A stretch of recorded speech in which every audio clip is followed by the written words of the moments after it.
Tell me what you see when you look at me. Do you see another brother lost in these streets looking for his soul? Trying to find my soul. Or do you see another brother searching for lost souls in these streets? A street soldier. Street soldier. Here to help you get that chip off your shoulder, warm your colder days and sober your drunken ways, and find a way to help you get over these hurdles placed in our path. And this is not meant to amuse you. This is for all those who have questions but are afraid to ask. I won't be afraid. I won't be afraid. No. When times get hard, you lose your way. Open your mind and hear what I say. This is a message for the hard and the soft. To those who tune in weekly and to those who keep an eye out for 8 p.m. on Sundays and turn their radios off. The truth hurts. The cloth has been pulled. We're walking around half dead. Use this show as your IV. Alive and free is a new movement. We've achieved self-destruction. A street soldier promotes self-improvement. Streets couldn't be no colder, so I gotta be a soldier. It shouldn't be this hard for me. Even when it seems so hopeless, I gotta keep my focus. I'm glad to be alive and free, yeah. Streets couldn't be no colder, so I gotta be a soldier. It shouldn't be this hard for me. Even when it seems so hopeless, I gotta keep my focus. I'm glad to be alive and free, yeah.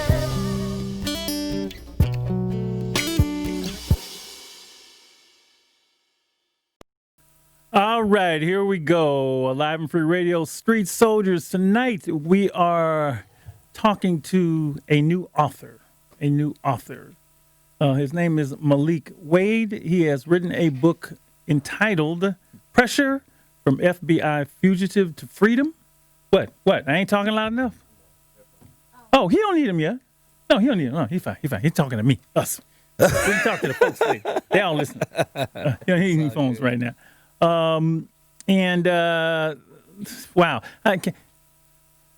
So how do they do? Do they do book reviews with like stars or thumbs up or any of that stuff? They don't do it like movies, right? I've never seen. I don't know how to do book reviews. Anyway, all right. Yeah, I don't know. Well, let's put. I give it whatever they give. You want to do 5? Let's go out of stars. Just go 5 stars. 5.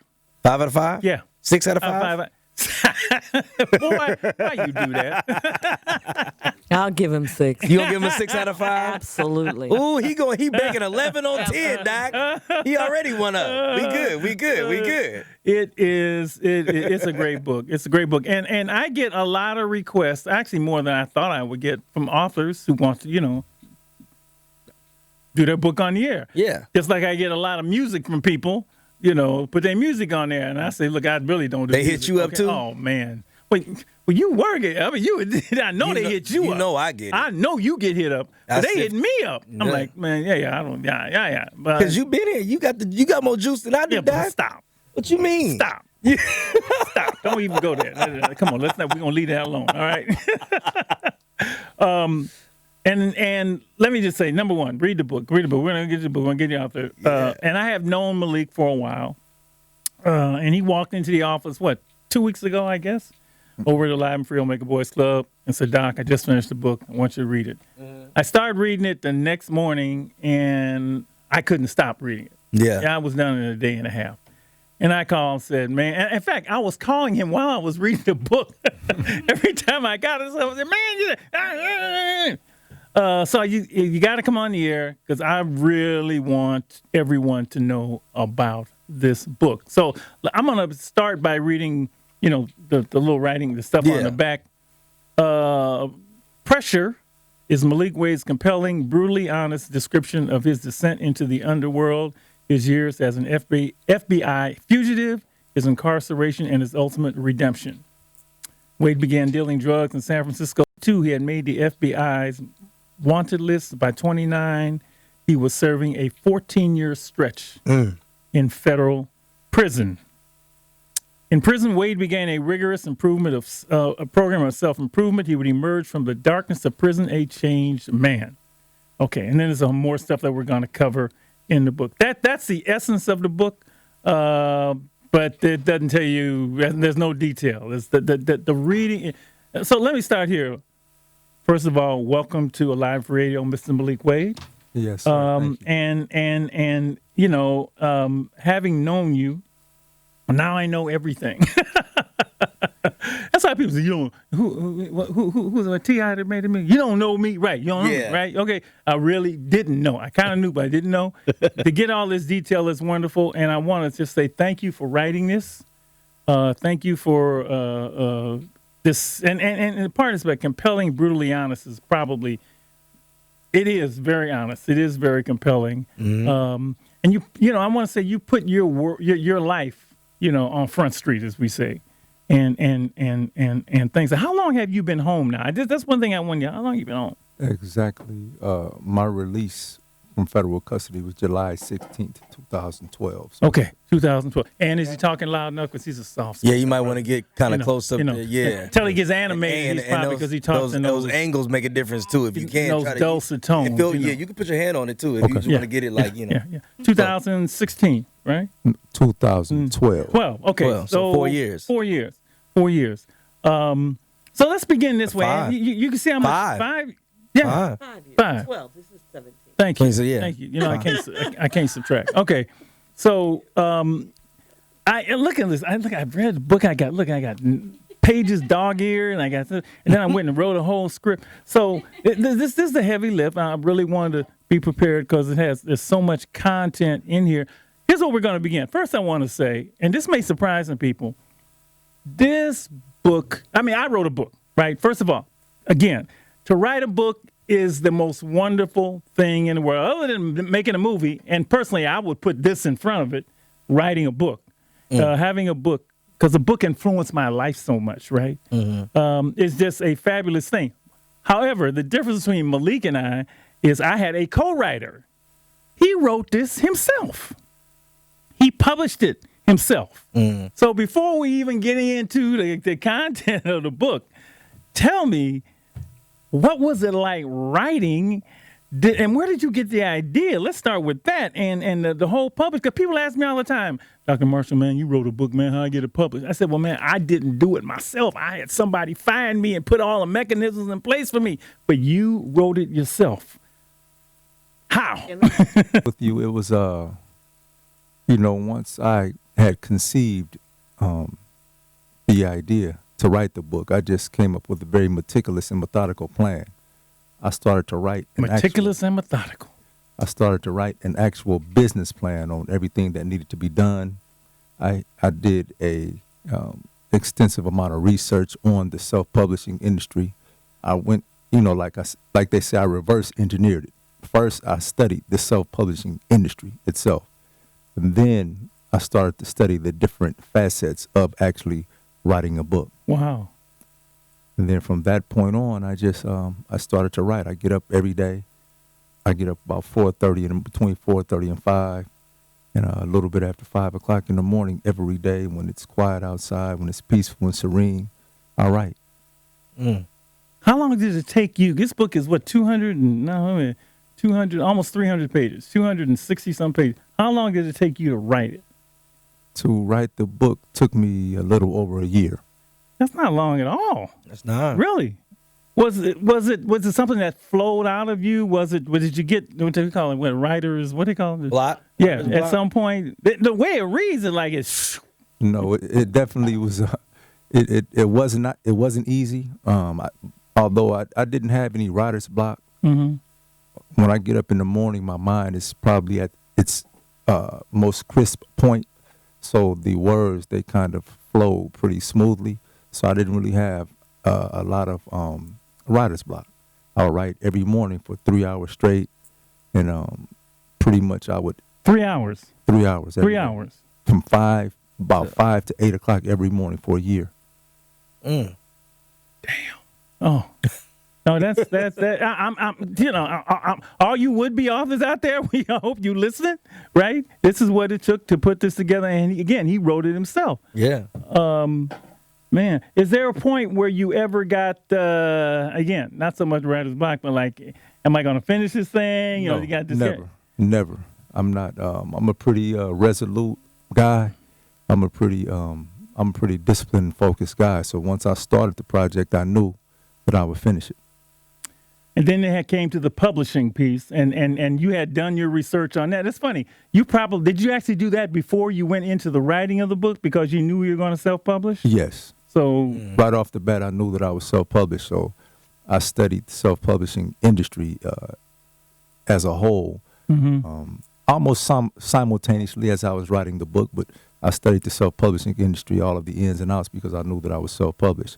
But there was no point throughout the writing of the book where I doubted myself or I felt that I couldn't finish, because I knew that I had to finish. So I think it's important that you mentioned you studied it first, because I know a lot of people who have actually written the manuscript, written it, and now they're at the publishing phase and they don't know what to do. Yeah. And so they may hold it for 2, 3, 4, 5 years or never get it done because they haven't done the back end work first. So congratulations on that. Well, to be honest with you, I'm still learning. I'm still learning a lot about the business. I'm still learning a lot about the writing process as well. You know, I'm still evolving. By no means have I mastered it. However, I've been able to get to a certain point where things flow relatively smoothly to a certain extent. Well, I'm sure Jordan Peele is still learning about the movie business, but his first movie was a cult hit. And this book, your first book, is a hit. How did it feel when you actually saw? I remember when they gave me mine, right? I do. And the galleys, and the first one, I don't know if they gave you one. So because I had a publisher, they gave me one, and it was like gold embossed. You know, it was, oh man, it was a trip. I lock it up. I actually have it locked up in the bookcase. Do you really? I look at, come on, man. Come on. But how did you feel when it came through and what was that like? I felt 10 feet tall. Yeah. When I got the first copy in my hand, and it was, I was able to feel it. It was almost like holding a newborn baby. Yeah. Yeah. It was a beautiful experience. It wasn't a galley. It was a proof. Yeah. They sent it to me. It was a proof, and Yeah. they just wanted me to review it and make sure that, everything was how I wanted it. And from one author to another, a real author over there. Congratulations, man. Congratulations. Thank Now, I will say I only wrote one book. I'm not going to write another book. Other people say, I got a feeling you're going to have 4 or 5 books coming down the road. I plan to. Given this. So I just, folks, I just really wanted you to know what this gentleman went through to bring this from conception to fruition. That's the word I'm looking for. Thank you, English. Thank you, fruition. So the book is about you, your journey, and I like the way you laid it out. Now, and again, this is all your stuff. So you divided it into 2 parts, and part 1 was the path to destruction, and then part 2 was returning, relearning, and restoring. Right. So that's the way the book is laid out. And there's a number of different chapters in there. For the sake of the interview, go ahead. Mm-hmm. No, go ahead. Well, no, for the sake of the interview, we're going to do it in 3 parts. Okay. I mean, actually 4, because we did the writing part. So we'll talk about the drug dealing past. We'll talk about the incarceration, and then we'll talk about the release. Okay. We'll get as much in as we can. And let me, Lord. So the way this book, again, I'm reading the book, and I'm hit. I'm reading the book. I'm calling him every time I see him. There were parts of the book where you were going through it, and it was like there was insight that you laid in certain chapters. I don't know if you sketched that out or at some point you put it in, because writing is a creative thing, just like songwriting is a creative thing, like anything is a creative thing. You would be going through parts of, because the book pretty much follows that. It follows his past and then his incarceration and then his release. But there were parts in there you just put like insight. And I'll get to some of that stuff, but when you laid it out, your plan for laying it out, did you actually sketch that out also?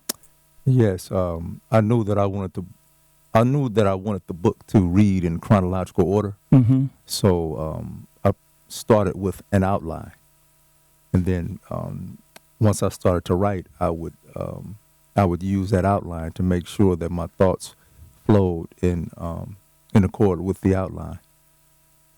There are things that Lady Estelle wrote the book, and I'm sure she'll jump in, Mr. Akins, and you read some of the book. So the first thing that hit me, and I'm going to go to early in the book, and it's on page 3, and it was like, whoa. and you talked about that when you were a young boy, there were two people in your life that sort of impacted you. The first was James Hodges, who was a local community activist. But the second one was, I would hate to say her name, but it's in the book, was your third grade teacher at Bayview Elementary School. Bayshore Elementary. I'm sorry, Bayshore. Thank you. Bayshore Elementary School. And you say she was an exceptionally overweight lady with a grumpy attitude who almost crushed my confidence as a child. Right. One day she said, Malik, you are never going to be anything. And, that just hit me, and because the parallels come back later on when, the book you read in prison, which is also a big book for me, of Malcolm X's life. Exactly. Right. When he was in high school, or I guess in elementary school, when he was the president of the class, and, and then he said he wanted to be a lawyer, and the teacher said that's not a good, a realistic occupation for black people. Yeah. But she used a different word. It might have been colored boy.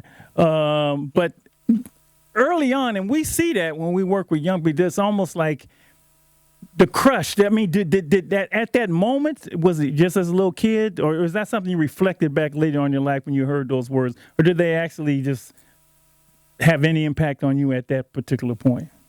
Once I started to get older, and I started to reflect on my life, I would think back. And you know how you hear something, you'll hear a faint voice in the back of your mind. Mm-hmm. Yeah. And once I started to stray heavily into the streets and started to get into trouble, I thought that what she said was a self-fulfilling prophecy. Yeah. Mm-hmm. Yeah. And in the book, I think I specifically say that there were certain points of my life where she seemed to be a sage or a prophet. Because the activities that I was involved in, it seemed like they went right in hand with what she said. And that can come from anybody. In this case, it came from somebody you hope wouldn't do that as your teacher. But I've heard parents say that about their kids. You ain't gonna never. I mean, certainly, boys in the hood, dope boy comes to your mind, and that crushing the spirit of a young person is probably the worst thing that you can do. I've had young people, be told by their it's happened a lot, their high school counselor, you can't go to college, right? And so they get so discouraged, they just turn to the streets. So I say that to say words are powerful. A lot of people say words on me, and just words. No, they aren't words. They can crush you, or they can lift you up. And the fact that you mentioned that is so significant, because I've seen that in so many cases. I'm going to read a little bit of this, and this is how it all began. My drug dealing career started at the age of 15 when I was growing up in San Francisco. Back then, San Francisco was flooded, and I would probably say every other inner city in the United States was flooded with cocaine, and crack cocaine was the most popular drug being sold on the street. Growing up in low-income housing, the son of a single-parent struggling to support 3 children, selling drugs seemed like a welcome opportunity at the time. How many times have I heard that? But all the young people, because, the club and this show was born right in the middle of that, right? And all the young people said, hey, I'm trying to make some money, some fast money, some easy money. My decision was motivated by a desire to make money and support myself. It was a strategic economic decision, one that was made all too often by young black boys at the time. Yes, sir. I believe that there are hundreds of thousands of young men throughout the country at that time who echoed those same sentiments, whether it be East St. Louis or Watts or the east side of Detroit. Mm-hmm. Camden, New Jersey, wherever it was, and there's a new piece. Did you see the was it Snowfall? The new thing on FX? I haven't watched it yet. I saw it. The way crack began, and just it's a sensationalized Hollywood piece, but it's funny that they're now. I guess I never thought we'd be talking about that era from the outside, because much like when we did the Tupac thing, it was so much of stuff. Everybody was, everybody, man, every kid I talked to, every kid, like, I'm gonna sell some dope, man. I'm gonna sell some dope. Everybody, it was I called it the cheese in the mousetrap, but unfortunately, It didn't look like, I mean, yeah, right. Everybody got into it. You can comment. I don't want to miss my book. Use your book. You comment. I'm just reading things that struck me as I went through it. Here's another piece I really like. Although I thought I was naturally smart, in reality, I was a young, immature drug dealer who had very little experience in the world. My world was, in fact, very small, and my thinking was limited. I couldn't see things from a global, economic, or worldly perspective. I had little experience outside of the hood. But, and I like this, early in my career, I vowed never to use drugs, which in retrospect was a sinister contradiction. I made the decision to be a parasite and a predator by selling drugs, yet I knew enough to protect myself from their grip. It was an irony that I would have to deal with throughout my career. Just talk about a little bit how that decision was made for you. When I started to sell drugs, like I discussed in the book, I was a pretty above average intelligence. I had above average intelligence. So to a certain extent, I was aware of the decimation and the devastation that it was causing, particularly as I started to get a little older. I started selling drugs at 15, but by the time I was maybe about 17 or 18, I was starting to become a little bit more worldly, a little more well-read, and I started to really understand the world around me. So to me, it was very sinister and Machiavellian for me to prey on the weaknesses of people in the community and at the same time not use drugs myself. So I never wavered on that. However, I always knew that was a very, like I said in the book, a very sinister contradiction because, when I look back on it, it just wasn't right to me. No, well, it just wasn't right. This is your story, and once you get into it, and there's so much good stuff in here because it's honest, is the lure of getting caught up into that, right? The lure of getting caught up into it. So, listen to this, the allure of drug dealing felt as sexy and tempting as being seduced by Beyonce. Everything about it was overpowering to my senses, especially the money. I lusted for the smell of crisp new $100 bills, and I love money's erotic and sensuous nature. For me, selling drugs and making money was driven by a irresistible impulse. Drug dealing was my first real crush. I willingly surrendered and gave my heart to it, and by the age of 16, the life of the streets and selling dope had a fierce grip on me. I couldn't have said it better myself. Yeah, you did say that yourself. So Dr. Marshall, if I might, I just kind of want to back up. If I could just back up. First of all, I want to say that I thought that this book is extremely well written. Thank you. I'm the kind of reader that I read not with a critical eye. I edit everything I read. With a red pen? Yes, red. And make sure it makes sense and it's sounding, it's connected, and it just flowed. It's extremely well written. And then the other thing that I need to say to you online is that the humility, and I'm going to find that, I'll jump back on that, sure, comes through in your writing. I could feel it.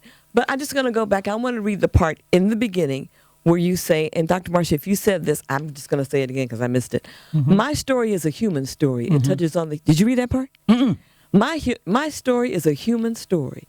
It touches on the human element that connects us all, and is a vivid account of the infinite possibilities, both negative and positive. I invite you to allow it to reach your deepest emotions and pinch your spirit. My hope is that many moments throughout the book will move you to ask, have I ever experienced a similar emotion? See, sometimes when we watch movies and when we read, it's always the other person, and we exclude ourselves from what's going on. But you invite the reader to be a part of this as well. Don't exclude yourself from this because, see, my story could be your story. And then you go on the second, you say, well, no. Okay, you said that part. You talked about the pivotal part. Tell me what you mean when you said Machiavellian. For the little old lady who does not understand, what is Machiavellian, please? Machiavellian is basically it's very sinister in it's manipulation. Okay. It is just another word for being very manipulative, being very shrewd, and being able to manipulate certain situations and certain people. But I want to go back for a moment when you speak about the humility, because I think that's very important for me to address. And I was very specific and very deliberate about making sure that the book expressed humility, because I think that I've read books that were similar in content, and I didn't really feel that the authors expressed humility. You know, obviously, an individual has a right to express their thoughts the way that they see fit. However, I wanted to do something different. I wanted to make sure that when an individual read this book, that it would be a story that they would feel expressed some sort of me being contrite to a certain extent, but at the same time not being disingenuous. It comes through. Thank you. It does. It does. This boy's vocabulary is killing me, man. Now that's the other thing. The choice of words, Whoa. the use of words, your verbs. You used wedding and wasn't a noun. You used wedding as a verb. And I made some notes of some mutation and this. Your words were just engaging and powerful and profound. It was this, man. You wrote the hell. That's why you can put the book down. Thank you. All right. The drug dealing is so addictive. In fact, I call it, being on the streets, addiction to incarceration and death syndrome. It's just an addiction. It's drug dealing, but it's like a drug. It's like a drug. And so, I remember I had a brother I used to work with, and this brother used to cover himself in $100 bills. I mean, he really did. He made a blanket. He just liked to feel the money on his skin, right? He was gone with the whole money thing. And your first trip to juvenile hall, which is, and I get this, he said, when he finally did get busted in his award, and he said, going to juvenile hall did absolutely nothing to deter me from being a king, crook, and dope dealer. In fact, going to juvenile hall and being sent to I guess it was Glenwood Boys Ranch for 4 months had the exact opposite of what was intended. Instead of being deterred from criminal activity, I resolved to become a smarter and craftier criminal, which is what happens when somebody dies, either go to little jail or big jail.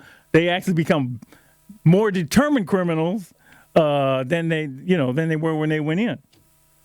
Yeah, it's unfortunate that in many of the inner cities and many of the in urban America, the paradigm is the permeating paradigm can be somewhat dysfunctional in terms of getting stripes when you go to prison, getting stripes when you go to the youth authority or to juvenile hall, and it has a reverse effect. Sometimes it's counterproductive, although it may seem ironic that if a judge sends you away for it to be counterproductive, because some people need to be separated and removed from society. Yeah. However, sometimes when we go into those institutions, we look at it as an institution of higher learning to learn how to be better, smarter, craftier criminals. Yeah, and Jerry and I go into juvenile hall all the time, and you can clearly see the guys there. They just want to get out of their room, right? But you can clearly see the guys, their minds are so, and I use the word infected because, I think that's what happens here. Their minds are so infected, they really can't. It's like, I'm just staying here for a minute. When I get it, I'm going right back. Even though they say, that I'm not, that's what they do. Okay, Alive and Free Radio, hour number 2. We are talking with author Malik Wade, the book Pressure from FBI Fugitive to Prison. We have talked about a little bit about his early days and his getting into drug dealing. But during the break, he talked a little about his family, and Leah said, you didn't say about that. So you want to... I'd love to hear. She wants to hear that. A little bit about your beginnings. Okay, well, my grandmother, I was born and raised here in San Francisco. Okay. My grandmother, she had 16 children, and she raised pretty much all of her children. 16 children. 16. Yes, 10 girls and 6 boys. Wow. 3 basketball teams, 2 football teams. So, she lived in Baby Hunters Point, and she lived right at 132 Kiska Road, which is one block in front of what they consider Harbor Road. So that's where the majority of the functions took place. And right now, you may go there on the weekend, and if there's a function, you may see 80 or 90 people, and they'll be first cousins. Wow. That's amazing, It's a man. big family. Yeah. And you said how many in all? There are 212 of us that are tied directly to her lineage. Okay. Wow. 212 That means everywhere you go, you bump into somebody that's related to you. people. Yeah. That's what that means. Yeah. Yes, sir. And that sort of leads into the first insight piece in I thought when you talk about chapter 4, which is the father's impact. So I'm just gonna let you take that one and talk about that yourself. Right. There is a chapter in the book when I talk about the relationship that I had with my father, which was sporadic, and but I don't necessarily just focus on the relationship with my father. I talk about the lack of fathers in our communities. I wanted to make the message not just about me specifically, but I wanted the message to be far-reaching in terms of being able to shed light on how the lack of having fathers in our communities, the far-reaching ramifications of that. And what are they? I'm gonna let you say what you think they are. I know what I think they are. Well, the manifestations of not having a father, is manyfold. I mean, it could manifest itself in misogynistic tendencies. It could manifest itself in low self-esteem, which can cause you to get on drugs, get on alcohol. It can manifest itself in self-hatred, where you hate yourself and you become the aggressor on someone who looks like you. The negative manifestations of it are almost endless. How do you think it played out for you? How it played out on me was, by my father being in my life sporadically. I'm not going to say that he wasn't there at all, Right. but it was sporadic. So there were very pivotal points in my life where I could have benefited from him, from a steady, reassuring hand. And when I didn't have that, I had to make certain choices and certain decisions on my own, which obviously, as we know, those choices and those decisions culminated with me going to juvenile hall and me selling drugs and me end up going to federal prison. Go ahead. But Go I'm right not ahead. necessarily saying just because you have a father in Right. the home that Right. you won't make bad choices, you won't make bad decisions. I just think that my trajectory may have been slightly different if I had that steady, firm wisdom that was pouring into me on a consistent basis. You Now, wanna say see, something, GBS? Uh-huh. yeah, because that was actually one of the points in the book I had highlighted when I read Yeah. through this chapter. Yeah. Was when he initially said, between your father and your stepfather, also just they didn't attend any of my football games, basketball games, Right. And you said, like, when I look back at my life, I reflect on the ways that I could have greatly benefited from spending more quality time with my father, right, absorbing his knowledge, wisdom, understanding, and you feel like you didn't have a steady well of wisdom to drink from, Right. When we look at community as a village, and being able to pull from elder knowledge and things like that, definitely, I agree with you. It feels like a lot of young men, especially black men in our communities, don't have that. So when you said that steady well, what do you think are some of the drops of knowledge, or maybe even things that you might have been able to take in from that you didn't get from the information you were getting on the streets? How to be responsible, for one. Mm-hmm. Simple things like right now, I'm not good with my hands. I'm not good at fixing things. Yeah. So I notice a lot of the guys who are carpenters or who are plumbers or who have a trade, some of those guys, they had a father or a grandfather to show them how to do certain things. So right now, I'm not good with my hands. It took me a long time to learn how to actually manage money because I didn't have anyone sitting me down to discuss how to be fiscally responsible. And in some cultures, particularly Jewish culture, from what I understand, obviously I'm not Jewish, but from what I understand and what I've read, they sit their children down at an early age and teach them to be fiscally responsible. The next chapter, really, I'm going to talk. We're going to have some of the things. right after that follows hubris, which is that the way you say it? Hubris or hubris? I never said it right. Hubris. Which is a great. It's about 5 pages, but it's really great because. And can you define what that means? Or that's a word I think I understand, but I don't understand. What did it mean to you when you wrote that hubris? Hubris is arrogance. Yeah, it's extreme arrogance. So, there was most drug dealers are arrogant. Yeah. Most drug dealers are vain and narcissistic, and I wasn't any different. Once I started to reach a certain plateau in that particular lifestyle, I just became more emboldened, more arrogant, and I just felt that I could do what I wanted to do.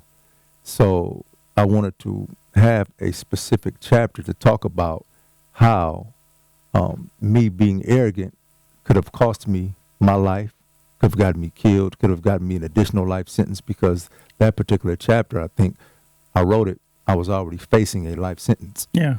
And I continued to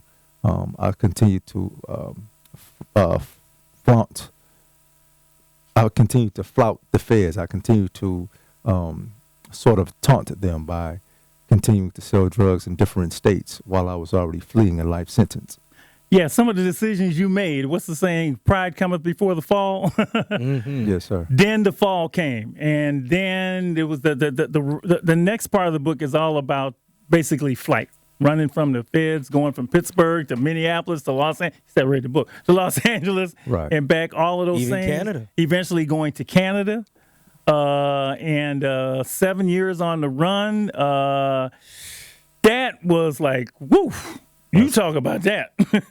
And when I think about it, I say the same thing.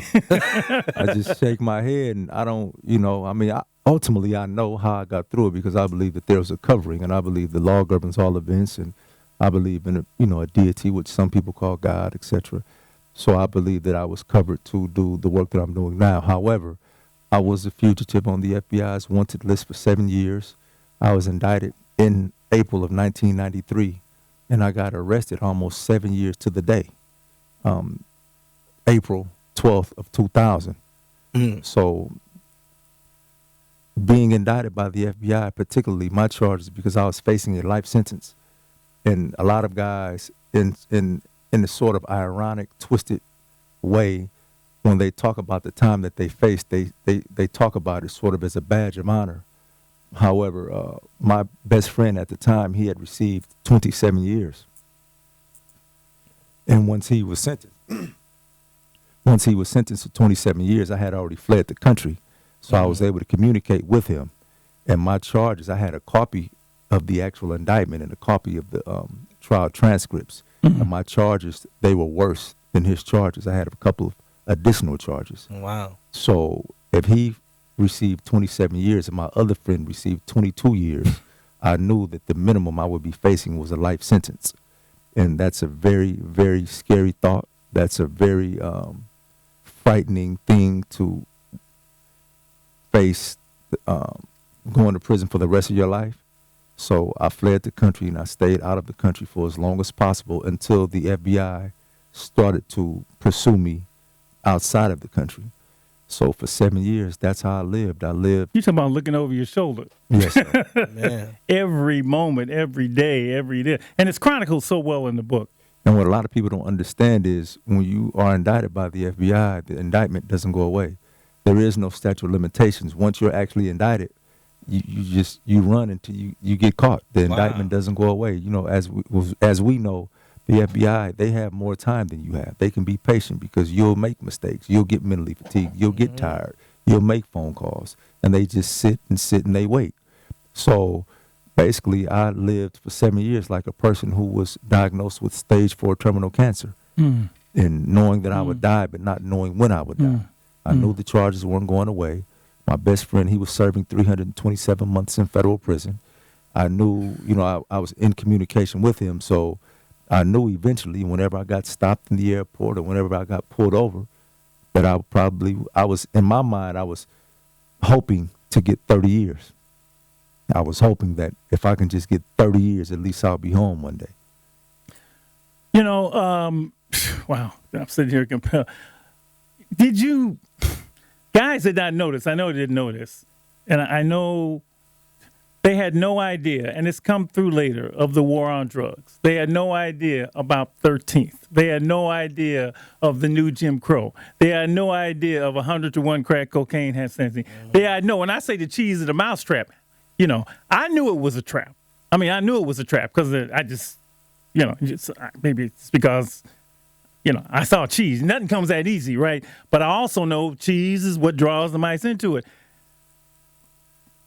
They had no idea of the big plan, or did they have an idea of the big plan? The orchestration, what the government's doing, the 100-to-1, that this had been set up in the administrations and all of this, and just it was a whole cheese in the mousetrap. Absolutely. Most guys, particularly when they're out in the streets, they don't read, they don't have time to read, and a lot of them, they don't really care. Yeah. And they don't really understand until they actually get busted and they see how serious the charges are.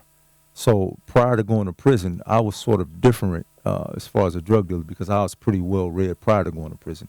I had, a library. Every place that I would have a library. I would have books in there, obviously, like Assata Shakur and Dr. Francis Quest Wellsing and Man's Search for Meaning. I read.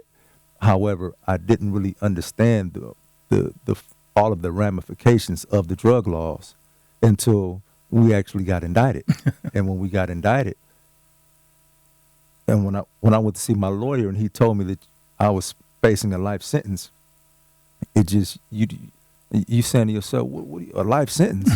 Like, they acting like I killed I have 4 or 5 murders. Right. Life sentence. And he said, yes, you're facing a life sentence.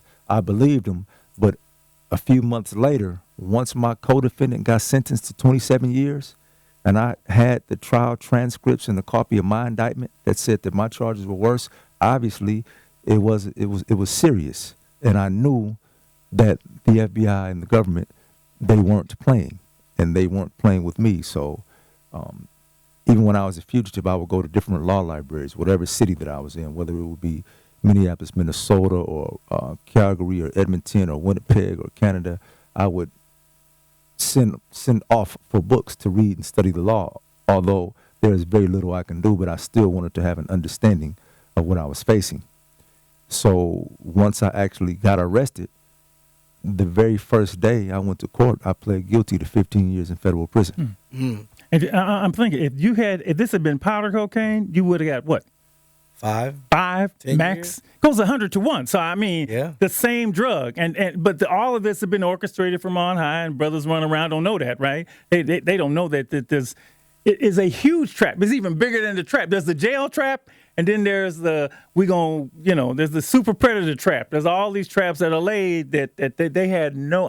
I know that there's no way. But something that a lot of people really don't understand who've never been in the federal system, they have a law called conspiracy, which the statute is 846. I think it's USC Title 21. And a lot of guys, I was never arrested with drugs.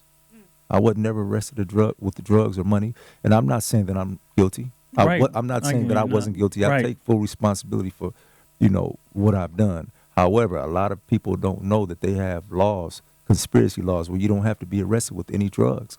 So I would see throughout the time that I was in prison in 10 different states. So I would see young men from cities predominantly black, cities like Richmond, Virginia, cities like Baltimore and Chicago, where I would see young guys 19 or 20 years old with 2 life sentences, 3 life sentences, 150 years. And these were young guys who lived in the projects and never had more than $5,000 to their name, never had more than $10,000 to their name. I would read their paperwork because I was sort of like a jailhouse lawyer, because I was, pretty well read. So some guys didn't even understand the nature of their charges. They would come up to me and ask me, could I read their paperwork? And they have 75 years. Some guys didn't even know how much time they had. They were young men, young black men from Washington, D.C., from Omaha, Nebraska, 60, 70 years, 30 years for small amounts of crack. And as all of this is swirling around you now, we know the Iran-Contra and all of that, and the connections and all of that, and dropping the crack cocaine into South Central, so to make money to fund the war, which you knew nothing about, right? There's also, and I like this part when you talk about the 2 Maliks. there's the intellectual Malik, and I really like the way you talk about the Malik the drug dealer versus Malik the man. And they were, I guess, one overpowered the other in this sense. Mm-hmm. Talk about the two Maliks and the two identities, because I can see it all the time with brothers. I can see the street dude and the other dude. I think a lot of guys in the inner city, I think everybody, let me speak for myself. Image versus self. There's a concept, image versus self. So Malik, the image will be Malik, the drug dealer who goes to the fights, to the Mike Tyson fights in Las Vegas, who goes from state to state selling drugs, who was a nationwide hustler, who was who was vain, who was narcissistic, who was arrogant, who didn't care about anybody but himself. But then Malik, the man, was someone who likes to listen to A Love Supreme by John Coltrane, or Sade, or Erykah Badu, or someone who likes to read Amilcar Cabral, or Cheikh Anta Diop, or John Henry Clark, or likes to take walks at Ocean Beach. And when you go, I went through a period where I was trying to really find myself, and obviously one overpowered the other. Yeah. And I think a lot of young brothers in these communities, like I have a chapter in the book where I talk about, I use the name of a young guy named G-Force, who has a reputation for being, a cold-hearted killer. Right. But if you get G-Force alone, he's an intellectual. He's a poet. He's somebody who can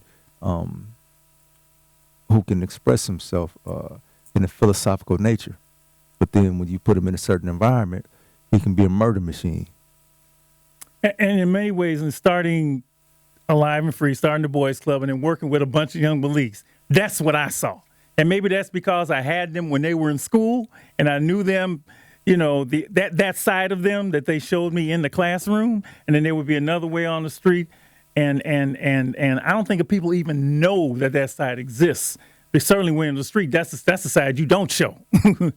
You wear the mask. Right. All the time. Right. You can't take it off because you can't afford to, because... And then the reality is the image versus self, whether it's drug dealer or the white collar person that's trying to get over, right, the banker that's trying to get over, whoever it is that's trying to get over, there is that narcissistic, arrogant, those kinds of adjectives that you use to describe where the image is all about what I can do to be seen, to be the best, to be in control, in power.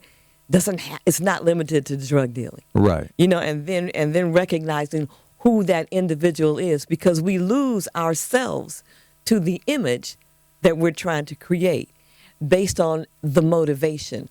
And see, and to me, that's one of the things that stood out in your book. You talked about motivation, and your motivation was all about the money, right, until it changed. Right. Okay. Would you say that, and this, I'm not going to put words in your mouth, going to prison, getting caught was the best thing that ever happened to you? Absolutely. Yeah. I tell people, and some people, they raise their eyebrows, but I say that I'm humbled and I'm thankful for the experience. Malcolm X has several different quotes where he talks about men going to prison and how he thinks it could benefit them. Some people may disagree with it, but I'm not bitter. I'm not angry at all.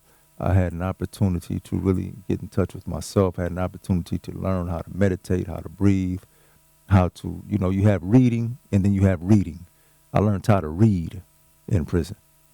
It's funny, his book, the book that he says is his favorite book, is my favorite book.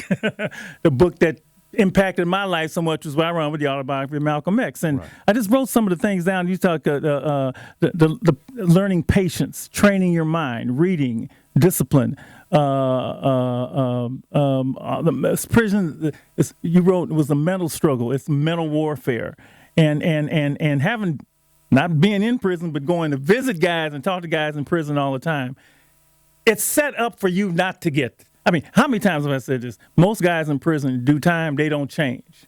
So for you the forces are aligned against you, because it's not set up for you to be a real rehabilitation. Somehow you got in there and it says, I am going to change. I am going to use the time I'm in here to make myself a better person. Right. One of the things that I used to tell myself every day when I wake up, around 5 in the morning, when I do my personal affirmations and I actually have conversations with the ancestors, whether it be Sojourner Truth, Harriet Tubman, Steve Biko, Patrice Lumumba, Malcolm, Marcus, etc., I would always tell myself to be very resolute and to be very disciplined, because I wanted to return from prison whole. I wouldn't return from prison a shell of a man. Mm-hmm. And as you say, prison is mental warfare. Mm-hmm. It is, I consider it to be low-intensity warfare. Mm-hmm. It's physical as well, particularly depending on what prison you're in or what security level of prison you're in. But for the most part, if you're dealing with federal prisons, where the sentences are typically very long, it is mental. If I know in my mind I won't see society for 14 years, I went to prison in my 20s and I didn't see the world again until my 40s. And I knew that, and there was nothing that I could do about it. How did you keep your sanity? And I would imagine you are the exception rather than the rule in there with brothers who totally infected, how did you keep your sanity? Reading. Because I'm reading about the medical issues you face and all this other stuff that's in the book. And you're a number, right? Yeah, I mean, it certainly wasn't easy. When people see me, today, hey, Brother Malik, you look good, you're doing good, but they don't know that there's trauma. There's a significant amount of trauma beneath what you can actually see. And I talk about that in the book. I allow myself to be vulnerable.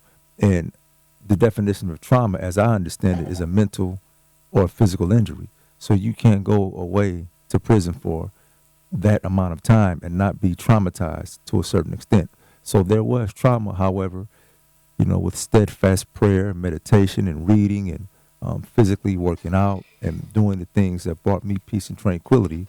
Fortunately, I was able to transcend that environment. Pressure. FBI, From FBI Fugitive to Freedom by Malik Wade. Chapter 15, Finding My Way.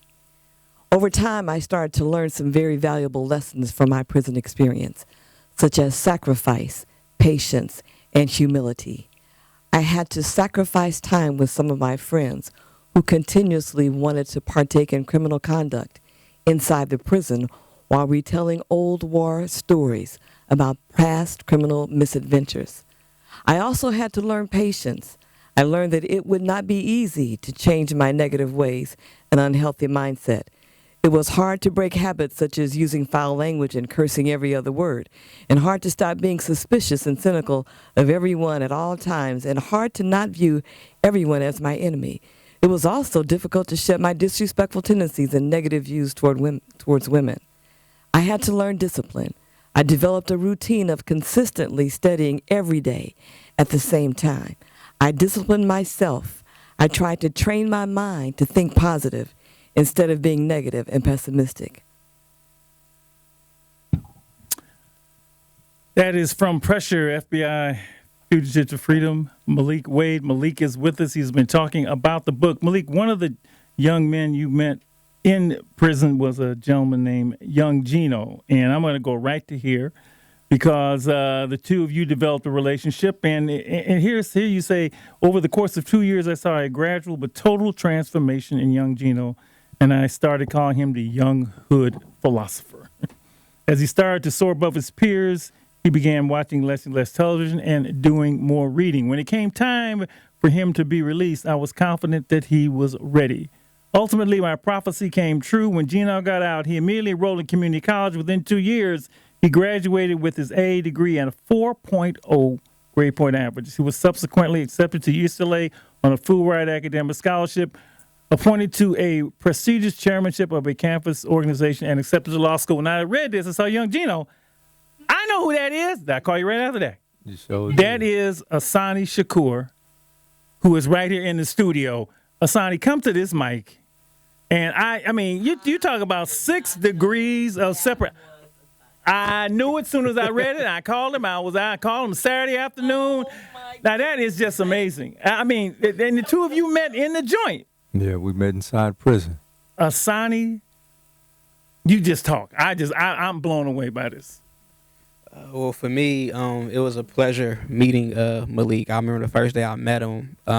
There's a certain political system in prison that's based off the region where you from, in federal prison that is. And so, when some cats came to me and said, "Yo, Gino, it's a cat from your area that's here," so I instantly went to go see who it was, and it was Malik. I didn't know him prior to, but there's a certain protocol to where you bless someone with certain hygiene products and food. You just make sure that they're okay. Once they arrive, and that was our initial contact with each other. I learned that he was from San Francisco. He learned that I was from Richmond, and he asked me one question, not the day we met, but it was a couple days after, and he asked me. He was like, "Youngin, what book you reading right now?" And that was the transformation to Gino. This can't happen. I mean, this is just amazing. Both of you have survived, and I will say survived, that system, come out and prospered. Yeah. Did you sort of keep, I mean, you talk about in the book, did you talk to each other every day? I mean, how did that go? In prison? Yeah. Oh, yeah. Malik and I, we spoke every day. We would walk the track together. We started doing like classes together to really learn about accounting. We'll learn about marketing. We'll learn about politics. He had me on this regiment to where, I would read the USA Today, the Wall Street Journal, the Economist. I would read different philosophy books. And we would work out after count, about 5, 6 in the morning before we go eat breakfast. We just had this strict regiment that he set me on a path to. And like he said in his book, I stopped going to the TV room, because in the TV room in prison, that's where, outside the chapel, that is where a lot of stuff can take place. Like a lot of conflict can take place. And from he and our interaction is where I started to spend less time in the TV room and more time in my cell, in my cubicle, and with Malik. Now, to find somebody like that on the outside is wonderful. To find somebody like that in prison, your own support system in prison, you guys must have been like, yeah. Brothers. It definitely was a breath of fresh air to meet a young brother who was willing to learn, willing to humble himself, and willing to listen. And as we can see, like they say, I called good money. When I saw him, I saw something that it was something special about him, and I knew when he got out, he was going to do great things. I mean, this is a young guy from the south side of Richmond who's been accepted to law school and who's getting his MBA and who's been in federal prison. And I saw all of that from the initial our initial interaction. I saw something real special in the young man. And you must be just as thrilled to see him. his I mean, since you've been out, you've started your own youth group, Scholastic Interest Group. Right. You've spoken at Cal Berkeley. You've enrolled in a class at Stanford. You've taken young people on college tours. Your whole thing is to give back. Did you expect this, want this, happy to see it, the whole bit? Oh, yeah, definitely. I was just telling Malik, every chance I get, I always tell Malik how proud I am of him, and just more so just how, looking back 5, 6 years ago to we was in Oregon and having to deal with the COs, having to deal with other inmates, and for us to be able to sidestep all of that, and he was sharing me what his passion was and his dream. Like every day, Malik would ask me questions about the youth, because I wasn't far removed from the street. His sentence was much longer than mine. So he would ask me different questions about the youth, and I saw that he was really passionate about giving back. And so to see the things that we talked about from our minds manifest to actual, when we got released, like it's just been inspirational. I feel like a proud son or a proud little brother watching my big brother like do his thing, and like it's really been like a big brother, little brother, student, teacher, and just a genuine friendship developed between Malik and I. And both of you and anybody who comes out of the joint, because it's one thing, I call them facing pop quizzes when you're back on the block, right? Pop quizzes that can turn to final examinations. And Malik, you talking about the one in the book that just the brother that came to you. Now you out the joint, he comes to you and tries to pull you back into the game, right? Offering you 100 G's or something like that to be into it, and it's just both of you. I guess that's what I'm probably proud of the most, because you had to shed that other Malik skin. You had to shed that other Asani skin, right? You had to let that go and become the person that you are destined to be.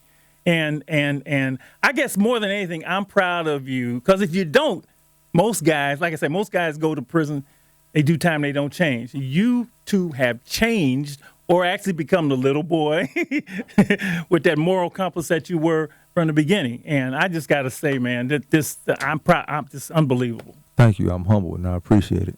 No, really. And working with young people, I met a guy, and I remember speaking to his brother in San Quentin, Algernon, and he said he wanted to make up for all the damage that he's done. Mm-hmm. And clearly, that's what yes. I believe that I had a spiritual, a sacred and ancestral duty to atone. That's just my personal beliefs. I can't be responsible. I don't try to tell anybody, what they should do or how they should atone. Every man has to find their own path. I like this. He wrote this in Estelle. I'm going to pull Dre in next. He writes in the book, and of course this made me feel so good. As he's going through this stuff on the street and he's trying to find these odd jobs. And I know I know brothers, this job, that job, stuff ain't going right. And what if a brother hasn't changed? What did a brother tell me when all else fails, go back to what you know best, right? Fall back to their pattern. He writes, I am alive and free, and that's the most important thing. Absolutely. I'm telling you, that's when I know a brother has changed. Mr. Akins, you want to jump in here? I know, and just say what you need to say, want to say about both Asani and Malik, but particularly the book. And I met you under similar circumstances years ago. So go right ahead. Well, I'm not going to take too much time, but I will cycle back to something that I actually spoke to Malik on when we had a chance to chat in the other room, and that was the fact that how important that father piece was, mm-hmm. the lack thereof, and in a lot of cases, even when you do have a father that's present, the relationship between the two, father and son, can also put that child into a position where they feel like they gotta go to the streets in order to get those needs met that they're not receiving, especially when somebody is in a home and it's not a nurturing relationship. And so those same resentment feelings, those same anger feelings, those same, I would say, emotional abandonment issues swell up, and they have to have a way to get out. And so many of us carry all this anger. So many of us carry this yearning to be part of something, that we walk ourselves into situations that we totally don't understand. So reading that part just brought all those feelings back for me, and the relationship that I had with my father. The other thing that I appreciated about this piece of work is so many stories are about how I got messed up, mm-hmm. The aftermath of what happens. And I appreciate how there's the process of how you become someone new, or you go back to being that original young person that you were in the beginning. It is devastating when somebody is supposed to teach you and guide you and uplift you, tell you that you're not going to be anything. Mm-hmm. And that reigns in your head, and that sings back to you time and time and time again. So, if those words are so powerful, then there has to be a process that's equally as powerful to get one back on the other side. And to have this piece of what I'm going to call literature, which is literature, but in the utmost sense, to be able to articulate that in plain English so that it's not very difficult to understand. Mm-hmm. I think that is the best gift of this writing piece, that if anybody want to get this, it's not about the stories in the book, but it's about how to resurrect one's inner person so that they can get beyond all the stuff that life has shown them. The other thing that this book reminded me of as I was going through it, South Central. Mm-hmm. Ali, and especially, the two of you, Ali and Bobby Johnson. If it wasn't for Ali stepping up and recognizing something in Bobby Johnson and taking on that energy, Who knows what would have happened with Bobby Johnson? Right. And in this case, and when you help somebody else, you help yourself. And that was one thing that Ali said. To see another brother free or help another brother get free helps free me. So I just want to say congratulations to both of y'all on where you are and the tremendous upside that you have. Thank you for this work that you put together, because it explains so much of how we got to 2017 from 1980s. Yeah. How we got from 1980 to 2017. Because one other thing, those were direct instructions that you got from individuals, whether it was father, uncle, or whatever the case may be. Because of what happened with a lot of those sentencing laws, whether good, bad, or indifferent, there is no instruction. Our young people trying to figure it out for themselves, and they're going on all these vast ideas. So there's this hole that is missing. So when we go in there to do our dissection and to take all this stuff out, we find out that they truly don't have anything to go on. So to have something to put in them is so important. So once again, thank you very much for the work that you put into Black and White. Thank you for the work that you've done on yourself. Yes, sir. And thank you for becoming the man that you're supposed to be and was supposed to be in the first place, because you are the two examples that we need out there to show everybody what is possible, but even change the paradigm, as you spoke to, where this is the norm. Not the exception, but the norm. Yeah, in many ways, Ray, this is a blueprint. This is a blueprint. I don't know nobody has done it. Well, look, I don't know how to do it. Well, look, and he just tells you how to do it. And we did the whole Pac thing, right? And what did I say? Basically, where Pac got stuck at, right? And in many ways, I just got that out of reading Malik's book, right? Because he talks about two things: your willingness to listen to others and be guided, and that's you, Asani, but listen, be guided, and being humble. And you talk about humility a lot in this book. Mm-hmm. You have to humble yourself. You saw it with Malcolm X. And every time I go into the prison, what I see, it's funny, Asani, when I go in there, what I don't see a bunch of prisoners, I see a bunch of Malcolm X's. That's what I see, because that's where he came from. Yeah. Brother that got off track and became so great that I named my firstborn Malcolm, right? And so this is a Malcolm X, this is a Malcolm X, and if these guys would just get it, and you got to get it. Yeah. If you don't get it, then you don't stay alive and free. It's as simple as that. And everybody suffers, right? And can I add one other thing? Yeah. I'm going to be doing classes in Unit 4, which is the max unit in Juvenile Hall in Alameda County. I'm definitely going to be using this book as a teachable tool, because, again, a lot of cats want to. They just don't know how, or don't understand, or there's so much that's in there. So, when the given time, I'd like for both of y'all to come up there to present to these young men, because they get all that negative information constantly, and it's reinforced. So I believe with this blueprint, they have more than enough chance. And again, it's so plain. It's like, if you cannot see this, then you're just blind. Yeah. But you two would be very good in there to see what's possible, because in that max unit, a lot of them are facing a lot of time, and they have a lot of time on their hands. In many ways, Asani, you right too, Malik. It's like Malcolm X speaking, right?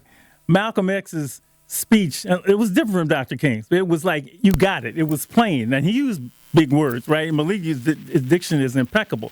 But the book is like that. It's like right there. It's like stuff you can't run away from it. Anything that you want to say, and Sonny, you can do it too, because the fact that you two here is like karma to me. I'm tripping out, right? Anything you want to say that we've left out, you say a lot about the people, but go right ahead. One of the most profound parts of the book is a part where I make a very sincere and genuine apology to the community, to the people that I felt that I directly damaged. I'm making a heartfelt apology to the young mother who I sold crack to in front of her children, although I may have been 15 or 16 years old. When I look back, that was callous and cold-blooded. I make an apology to the strong, vibrant brothers who were in the community, who were strong men in the community who had good jobs, who worked construction, who owned businesses, who took care of their families. I sold them crack when I was a young man. And there are several other people that I make apologies to, and I hope that the apology is received by the community. The apology is the last chapter in the book. It is, I've heard people say, I apologize. I've seen people write maybe a note of apology. The apology is 8 pages. It's 8 pages. Dear community, I hope it starts with, dear community, I hope this letter finds you well. And it goes on and on and on. And one of the, this apology letter is not a sleight of hand to solicit empathy under the umbrella of being self-deprecating and insecure, wanting people to feel sorry for me. It is simply a genuine apology I feel compelled to give. And I've never seen any, I done dealt with a lot of drug dealers, a lot of brothers who hurt the community. I've never seen them publicly write a letter of apology like this. It is the perfect way to end the book. Sonny, I got 2.5 minutes. You want to jump in here and say? No, we got a little more than that. And now's the time for everybody to get everything out. I mean, this was I'm just hung up by these two being here. That is spiritual. It's just crazy because we've been dealing with Sonny. He's been writing. I've been talking to him, and I had no idea these two were connected, and there was definitely a bigger plan here. Sonny, you got the mic if you want to say anything to anybody. Yeah, there's a African proverb that I use a lot, and it says that the story of the hunter will never be told until the lion get a chance to tell his side of the story. Yeah. And for me, Malik helped bring the lion out of me. We would write essays together, and we would exchange them with each other for us both to edit, as he shares in his book.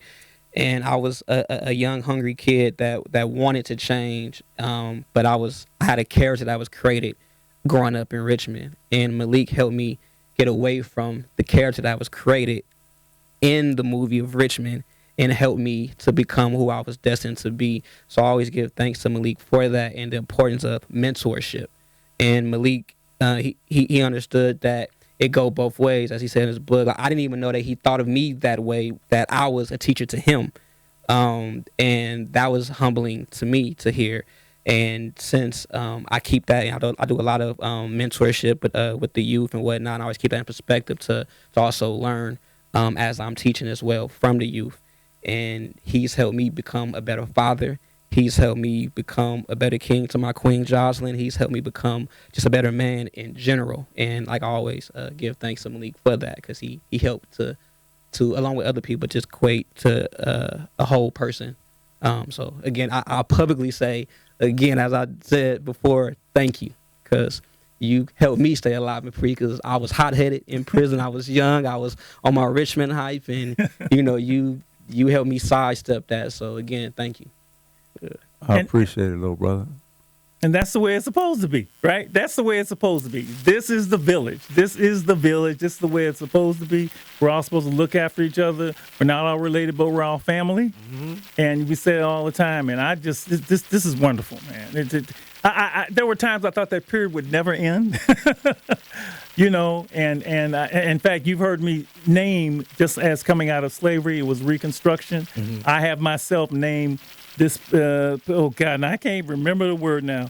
I've named this period recovery, right? Okay. And in many ways, we are recovering from that 30, 35-year period where it wiped out all of our stable institutions. And people don't understand how it wiped them out. I'm just wiped them out, wiped out family, put all them in jail, women on drugs, children didn't get raised right. But to recover from that and to have everybody to be part of that recovery, because you've heard me say this before, G-Biz, I don't believe in a generation gap. I believe in a truth gap. Mm-hmm. And to come to this one truth among all of us to keep our young people alive and free and conscious. See, now they're conscious. That part. Well, see, that's the next level. That part. See, that's the next level. They have a consciousness, and you can feel it. What did I say last week? When you're in a room with people like this, it's peace. Am I right? Yeah. Ain't nobody, it's peace. And people don't understand that. When you're in a room with a brother, it's peace. when you get when Larry was doing, I feel it with him. When you get a conscious level like that, that's natural. And so, man, great job. Thank you. I appreciate you having us. What's next, brother? Movie? What's next? Come on, we going all the way with this, man. Well, I'm going John Singleton. I'm gonna call you up. I don't know your number, but I mean, well, next week I'll be in. I'm leaving next week for 3 weeks on promoting the book. I'll be on the East Coast in New York, Jersey, Philly, Boston, D.C., Baltimore, and Atlanta for the next 3 weeks promoting the book. And I'm in negotiations right now with some people who want to do a film and some people who want to do a documentary. However, I have that on hold right now. My first priority right now is to promote the book. Well, make sure Asani you want him in there. Where can people get the book? People probably listen. How do I get a copy of this book? Because it is self-published. Everybody listen, please. The book is available on Amazon. You can go to Amazon to order the book, Barnes & Nobles, on iTunes. You can go to my website, which is Malik, M-A-L-I-K, Wade, W-A-D-E, .info, I-N-F-O. You can order the book directly from my website, or you can get it on Barnes & Nobles, Amazon, Kindle, KDP, all of the major retailers. You can get it in ebook form. You can get it in physical form. But the easiest way probably would be to order from Amazon or Barnes & Nobles, or go directly to my website. Or you can buy a whole stack of books, just give them away like I do. The best things in life are free, right? You want to give somebody some information. Information is power. Information is power. Lady Estelle, you want to take us home? Well, Malik, Wade, pressure. We are at a critical juncture in society today, and unfortunately, we are letting music, the internet, and social media mentor and guide our kids. We must aggressively snatch back control. If we do not, the U.S. will continue to be ranked 14th in the world in education and first in the world for incarceration. I believe kids everywhere in the world, not just in the U.S., should have mentors and sufficient resources. I believe we can all do better jobs of investing our time and our money in our most precious resource, our children. Dear community, I hope this letter finds you well. I'm writing to apologize for the hurt and pain that I have caused you. I feel that I owe you a personal apology for my actions over the past 30 years. I know it has been extremely difficult for you, and I am truly sorry that you had to suffer at the hands of my poor decision-making.